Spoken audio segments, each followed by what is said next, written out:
Всем привет! Рада приветствовать вас на моем канале Криптоледи, где я, насколько вы уже знаете, публикую обзоры самых интересных, на мой взгляд, блокчейн-проектов. И в этом видео я также познакомлю вас с одним из таких проектов, и называется он Monese. Но прежде чем я продолжу по традиции, зайдем издалека, рассмотрев предварительно проблемы, существующие на рынке криптовалют. И первое, на что я хочу обратить ваше внимание, так это на безопасность многих цифровых активов.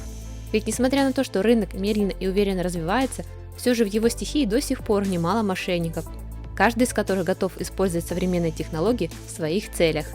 Поэтому неудивительно, что многих людей крайне волнует степень серьезности того или иного проекта, а также его уровень безопасности, что считаю весьма правильно. Меня тоже всегда интересуют данные факты. Но помимо этих проблем существуют еще и другие, многочисленные вопросы, о которых пользователю хочется узнать заранее. А именно, откуда появился токен, какая у него история, каковы лимиты или же затраты по сделке, какие еще процессы регистрации необходимы от пользователя и много чего другого. Но порой всех нас мучит еще один немаловажный вопрос: а где хранить все эти свои криптоактивы? На холодном или же на горячем кошельке? И тут опять-таки можно наткнуться на несколько мнений. Одним словом, все это для пользователей остается одним сплошным неразрешенным вопросом, который, собственно говоря, и предлагают нам разрешить специалисты нашего сегодняшнего проекта, который, я напомню, называется Monese. Если же в двух словах описать, что такое Monese, то это инновационное приложение, включающее в себя как мультикошелек, торговую платформу, личный аккаунт, криптоэкономику, так и стратегии синхронизации. И все это, как вы понимаете, доступно будет с вами на расстоянии вытянутой руки 24 часа 7 дней в неделю.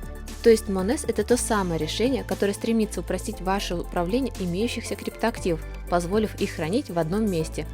Но чтобы более подробно понять глубину проекта, предлагаю понемногу затронуть каждую из его сторон.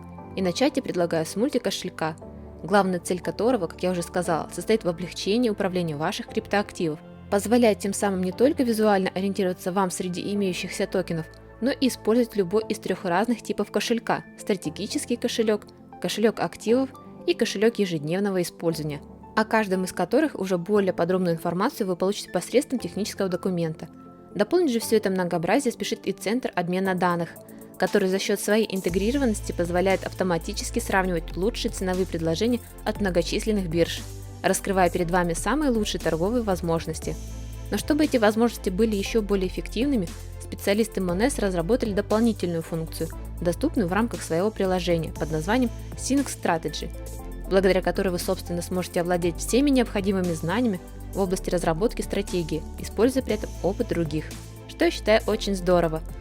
Более того, само приложение Monese доступно как для владельцев смартфонов с iOS, так и с Android-системами, включая при этом многоязычную поддержку и интуитивно понятный интерфейс. Одним словом, команда разработчиков постаралась сделать свое приложение максимально понятным, доступным и полезным, а это, считаю, крайне важно. Поэтому, чтобы оценить все эти преимущества самостоятельно, я приглашаю вас познакомиться с платформой поближе.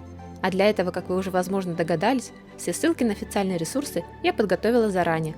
Так что переходите в описание и знакомьтесь с Monese более детально. На этом же я с вами прощаюсь до моего следующего видеообзора. Всем удачи и пока!